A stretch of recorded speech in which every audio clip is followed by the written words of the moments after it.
সবাইকে জানাই happy new year. নতুন বছরের শুরুতেই ভাবছিলাম কি একটা বানানো যায়, তো আজকে বানাচ্ছি আমি পালক পরোটা। পালক পরোটা বানাতে গেলে প্রথমে পালকের গ্রেভিটা আমাকে বার করতে হবে।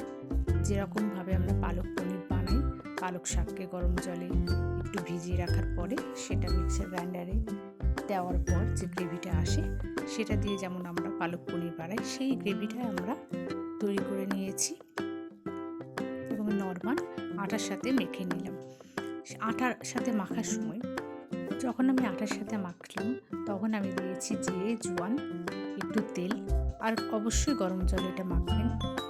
ভালো করে মাখার পর ওটা ঢাকা দিয়ে রেখে দিতে হবে 10 থেকে 15 মিনিট। এদিকে আমি একটা সবজি তৈরি করে নিলাম, যেগুলো আপনারা দেখতেই পাচ্ছেন আমার কাছে যে সবজি ছিল সেই সবজি একটা আমি তৈরি করে নিলাম। এর মাঝে একটু টাইম পেলাম সবজিটা তৈরি করার পর। আমি একটু দার্জিলিং টি খেতে ভালোবাসি, তো একটু লিকার টি বানিয়ে ফেললাম। এবার লিকার টি খাওয়ার পরে আমার সবজিটা নামিয়ে ফেলবো। এই লিকার টি খাওয়ার সময় আমি একটু মধু দিয়েই খাই, কারণ আমি একটু চিনিকে অ্যাভয়েড করেই চলি।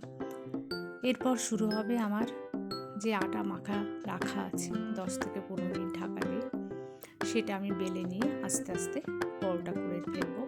পরোটা করতে গেলে আমি একটু ঘি সাদা তেলের সাথে মিশিয়েই বানাই। পুরো ঘি দিয়ে বানালে একটু অসুবিধা হয়ে যায়, তো তার জন্য সাদা তেল আর ঘি আমি একটু গলিয়ে নেব।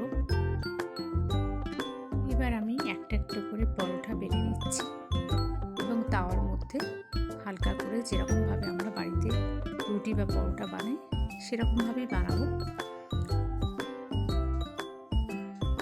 দেখুন কি সুন্দরভাবে পরোটাগুলো ফুলে উঠছে, আর এইভাবেই একটা কালার চেঞ্জ হয়ে যাবে, ঠিক গ্রিন একটা কালার আসছে।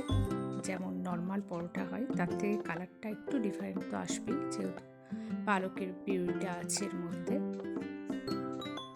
এভাবে উল্টে পাল্টে ভালোভাবে ভেজে নেব।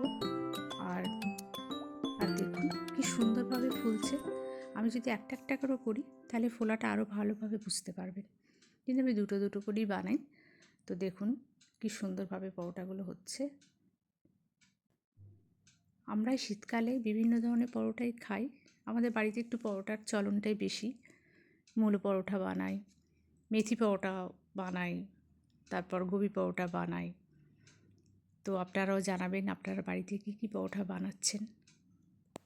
আর যদি কেউ আমার কাছে জানতে চান যে আমি কিভাবে পালক পনির বানাই সেটাও আমাকে বলবেন। আমি জানি সবাই বাড়িতে পালক পনির বানাই, তবু যদি কেউ জানতে চান আমি কিভাবে বানাই তো আমাকে সেটা কমেন্ট করবেন। এই দেখুন আমার পরোটাগুলো হয়ে গেছে। এভাবে পরোটা করে সবজি দিয়ে আর একটু খেজুর গুড়, বাঙালির খেজুর গুড়